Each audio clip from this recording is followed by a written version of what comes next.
30 years Indian ఆర్మీకి serve చేశారనమాట uncle. ఎవరో కాదు, మన హజిల్ లైఫ్ స్టైల్ CEO గారి ఫాదర్ అనమాట. సో తనని అడిగి తెలుసుకుందాం వాళ్ళ లైఫ్ అక్కడ ఉన్నప్పుడు ఎలా ఉండేదో. ఆర్మీలో లైఫ్ బార్డర్ లో చాలా టఫ్ గా ఉంటుంది. ఇక్కడ మనం ఆర్మీ పోనీ పర్సన్స్ ఏమనుకున్నా, అబ్బా ఆర్మీ అంటే అదేదో బార్డర్లు ఉంటారు వాళ్ళు చాలా ఏది అది అనుకుంటారు.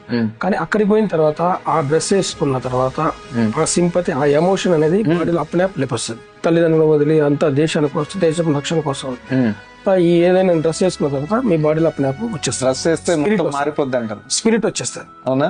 దాంట్లో డౌటే లేదు. అంకుల్ నా కోసం మీ మెడల్స్ ఒక్కసారి పెట్టుకుంటే చూడాలని ఉంది.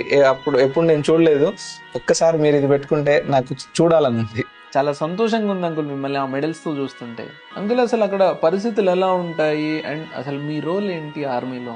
నేను 1986 నుంచి 2016 వరకు 30 years సర్వీస్ ఇచ్చాను. 30 years.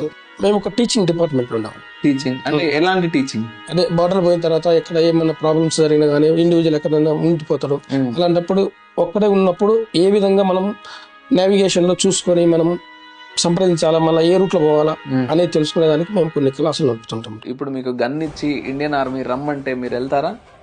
100% వెళ్తాము. ఆ గన్ను తీసుకుంటాము. పాకిస్తాన్ వాళ్ళ గుండెలు పొడిసి కూడా వచ్చేస్తాం. మాకు అంత లోపల కాలుతుంది అనమాట. ఇప్పుడు 20 నుంచి 25 కుటుంబాల వరకు వాళ్ళ ఇది చేశారు మనకు.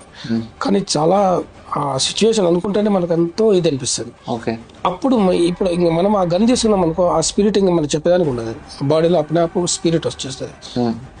ఇప్పుడు వాళ్ళకు దూరేని కొట్టాలనిపిస్తుంది మాకు. కాకపోతే మనకు పిలిస్తే ఇమీడియట్లీ పోవడం, మన త్యాగం చేయడం మన ధర్మం. ఈ 30 years ఆఫ్ మీ సర్వీస్ లో ఏదైనా మీకు బాగా బాధ కలిగించే విషయం ఏదైనా ఉందా అంకుల్? మేము అప్పుడు ఆ బార్డర్లలో ఉన్నప్పుడు ఒక రసూల్ అనే ఉండేవాడు మాతో పాటు ఫ్రెండ్. అతని అక్కడ డెత్ అయింది. డెత్ అయిన తర్వాత అతని కార్యక్రమాల కోసం మన గవర్నమెంట్ మొత్తం తీసుకుని డెడ్ బాడీని ఇంటికి పంపించింది.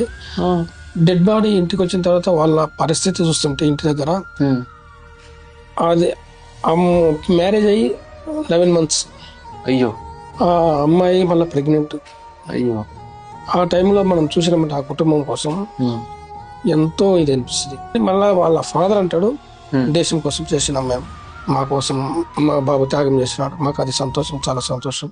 ఆ తర్వాత ఆమె డెలివరీ అయిన తర్వాత బాబు పుట్టాడు. ఆ బాబు కూడా మళ్ళా వాళ్ళ తండ్రి పేరు పెట్టి మళ్ళీ వీడిని మళ్ళీ ఆర్మీ పంపిస్తానని వాళ్ళ